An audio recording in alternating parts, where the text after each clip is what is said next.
नमस्कार, welcome my YouTube channel astro vastu with Sindhi. आज हम आपको बताएंगे कि आप सूर्य को जल कैसे दें पूरे विधि विधान से। मतलब विधि विधान मतलब बड़ी वाली प्रोसेस नहीं, बस कम समय में कम चीज़ों में आप धर्म और साइंस की दृष्टि से दोनों चीज़ों को आप लाभ ले सकते हैं। तो चलिए आज हम जानते हैं। तो देखिए, ये हमारा पीतल का लोटा है, ठीक है। ये हमारा पीतल का लोटा है। आप चाहे तो तांबे वाले ले, जैसी आपकी इच्छा। तांबे और पीतल ये दोनों चीज़ें अवेलेबल होनी चाहिए। आप किसी स्टील के बर्तन से या फिर लोहे के बर्तन या एल्युमिनियम के बर्तन या फिर जो इंडक्शन वाले बर्तन आते हैं, इन सब चीज़ों का प्रयोग नहीं करना है। पूजा पाठ में आपको जब भी जिस भी बर्तन की जरूरत हो, वो सिर्फ पीतल हो या फिर तांबे हो या फिर एक फूल की बर्तन आती है, पीले रंग की होती है, वाइट पीले जैसा होती है। ये 3 बर्तनों का फिर सोने चांदी की बर्तन होती है। कभी भी आप मैंने पहले ही बता रखा है कि स्टील हो गए, एल्युमिनियम हो गए या इंडक्शन वाले जो बर्तन होते हैं ब्लैक होते हैं, या फिर जो होती है ना, क्या कहते हैं उसको, प्लास्टिक वाले होते हैं, तो ये सब फिर राहु का प्रभाव होता है। तो पूजा पाठ में हमें राहु की कोई नीड नहीं होनी चाहिए, ठीक है। तो इस चीज़ का आप ध्यान रखेंगे। तो देखिए, ये हमारा पीतल का लोटा है, ठीक है। हमें इससे जल नहीं देती हूँ। हमारा जल देने का लोटा थोड़ा बड़ा है। क्यों बड़ा है? क्योंकि पानी जितनी देर गिरती है, पानी जल जो होता है वो जितनी देर गिरता है हमारे आंखों से टकराकर, मतलब उस सूर्य की जो किरणें होती है वो जल के अंदर होते हुए जब वो हमारे आंखों से में जाती है, टकराती है, तो वो हमारी दृष्टि के लिए लाभदायी होती है, ठीक है। तो आपको जितनी बड़ी हो सके उतनी, बड़ा मतलब इतना बड़ा नहीं, मतलब जितना आप उसको संभाल सके, ठीक है। तो हमारे पास है, मतलब 1 लीटर का है लोटा, तो हम उसी से जल देते हैं। ये वो बहुत बड़ा है, इस पे दिखाने में थोड़ा सा अच्छा नहीं लग रहा था, इसलिए मैंने ये लाया है। तो ठीक है, तो ये है ना, इसमें हमको पहले गंगा जल आपको डालना है तो डाल लीजिए, या फिर साधारण स्वच्छ जल लेना है आप ले लीजिए, जैसी आपकी इच्छा। वह लाल फूल लीजिए, ठीक है। वही फूल लीजिए जो धर्म में अनिवार्य है, वर्जित फूल नहीं लेना है आपको, ठीक है। उसके बाद आपको इसमें गुड़ डालना है, ठीक है। गुड़ जो होता है वो सीधे सूर्य से संबंधित होता है, गुड़ डालना है। उसके बाद आपको कुमकुम डालनी है, ठीक है। कुमकुम डालनी है और हल्दी जरूर डालना है आपको इसमें। हल्दी जरूर डालिएगा, एकदम याद से हल्दी डालिएगा, क्योंकि हल्दी हर पूजा पाठ में, हर चीज़ में हल्दी डालना है। हल्दी का सीधा संबंध गुरु से है, ठीक है। तो हल्दी आपको जरूर डालनी है इसमें, भूल कर भी आप हल्दी डालना ना भूलेंगे, ठीक है। तो हल्दी हो गई, फूल हो गए, लाल फूल हो गए, इसमें रोली हो गए और गुड़ हो गए, ठीक है। गुड़ ध्यान से डालिएगा क्योंकि मीठे जल देने का नियम है। हम किसी को भी ऐसे जल नहीं दे सकते, उसको मीठा जल देना चाहिए। फिर वो चाहे हमारे देव देवता हो या फिर हमारे घर आए अतिथि होते हैं, हम जल में कुछ नहीं मिलाते पर साथ में मीठा जरूर रखते हैं प्लेट में, है ना। हाँ, बिस्किट ही हो पर होती जरूर है। तो उसमें हम एक चीज़ सब हर कोई नहीं जानता है, फिर देखिए आप जानिए। उसमें हम गेहूं के दाने डालते हैं। गेहूं जो है सीधा संबंध सूर्य से होता है, तो आप जब भी जल में चावल ना डालें, ठीक है। चावल नहीं डालें, चावल का सीधा संबंध सूर्य से ना होकर के चंद्रमा से है। तो आप गेहूं के दाने डालें, ध्यान रहे वो टूटने नहीं होने चाहिए, ठीक है। वो टूटे हुए नहीं होने चाहिए, वो खड़े हो, शुद्ध हो, ठीक है। आप ऐसे कहीं से उठा के मत डालिए, उसको आप अच्छे से शुद्ध करके साफ करके आप रख लीजिए सुखा करके डब्बे में, और उसको आप नियमित से इतना ही डालें, ज़्यादा नहीं, इतना ही डालें और आप उसमें डालें। फिर आप उसको जल भी जल दे, तो मान लीजिए हमारा सूर्य जो है हमारे यहाँ मस्तक के सामने है, ठीक है। हमारे मस्तिष्क के सामने हमारे सूर्य है, तो उसको थोड़ा सा ऊपर से करके डालेंगे, ठीक है। थोड़ा सा ऐसे करके ऊपर से हम डालेंगे। और जब भी हम सूर्य को जल देंगे तो हमारा जो अंगूठा हो ना, वो अंगूठा उसमें टच नहीं होना चाहिए, ठीक है। अंगूठा जो है वो टच नहीं होना चाहिए, जैसे ऐसे ऐसे नहीं देना है, ऐसे हटा लेना है, ठीक है। ऐसे हटा लेना है और ऐसे जल देना। फिर चाहे आप ऐसे, ठीक है, देखिए ऐसे, ऐसे नहीं, ऐसे, ठीक है। ऐसे आपको जल देना है ऊपर से, ठीक है।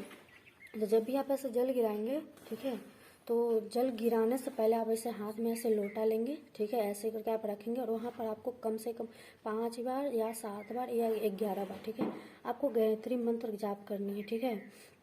ध्यान रखें आपके पैरों के नीचे आसन होना चाहिए। मैंने बता रखा है आसन क्यों होना चाहिए। तो आसन होने का सिर्फ यही कारण है कि हम जो भी ऊर्जा प्राप्त करते हैं अपने इष्ट देव से, या फिर अपने हम जो भी पूजा कर रहे होते हैं, वो हमें जो ऊर्जा मिले वो धरती ना खींच ले, इसलिए हम बीच में आसन रखते हैं ताकि वो हमारी ऊर्जा हम तक ही रह जाए, ठीक है। तो ऐसे रख के आपको 5 बार गायत्री मंत्र जाप करना है, ठीक है। मंत्र में पूरी उच्चारण जो है वो शुद्ध होनी चाहिए।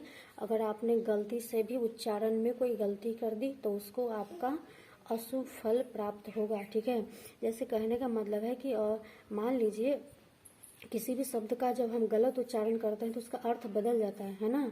कोई भी ऐसा शब्द होता है जब हम उसका गलत उच्चारण करते हैं तो उसका शब्द का अर्थ जो होता है वो बदल जाता है।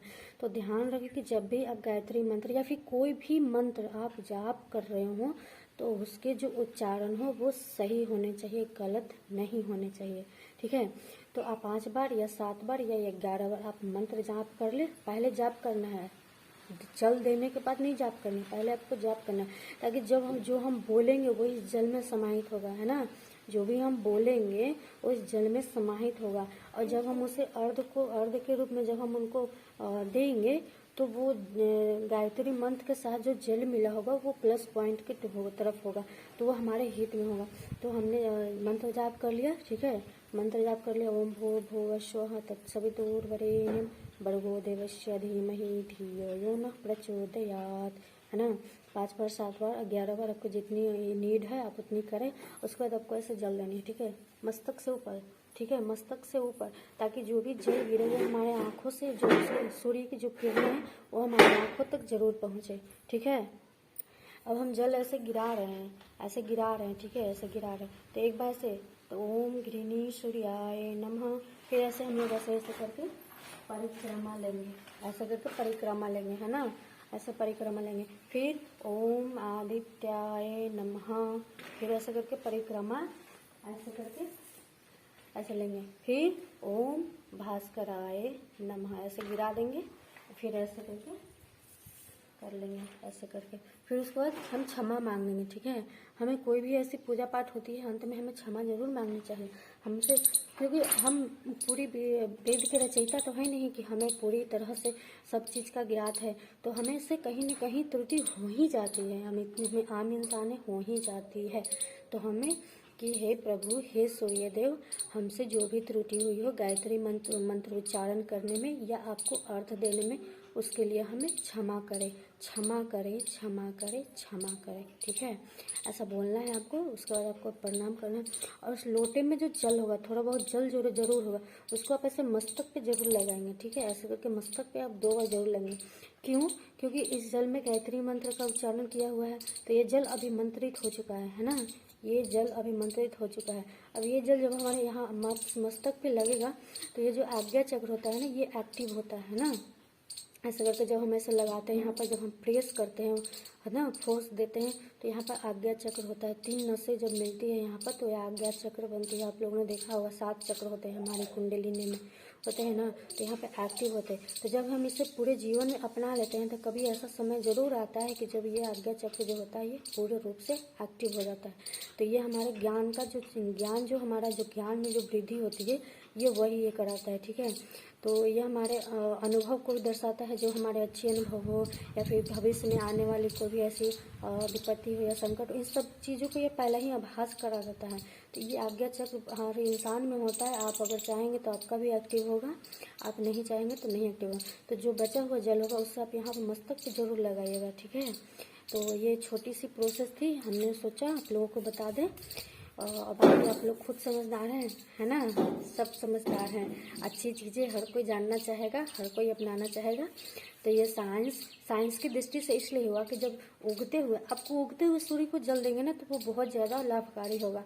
वो सूर्य जब सर पे आ जाता है ना तो कोई फायदा नहीं करता है। जब जल गिराएंगे और सूर्य की रे यहाँ आएगी, क्या कोई कॉम्बिनेशन ही नहीं बन रहा है। तो उगते हुए सूर्य को जल दें तो उसकी जो रे होती है ना, वो जब जल से टकराकर जब वो हमारे आँखों पे आती है तो कहीं ना कहीं ये हमारे दृष्टि के लिए, हमारे आँखों के लिए लाभकारी होती है।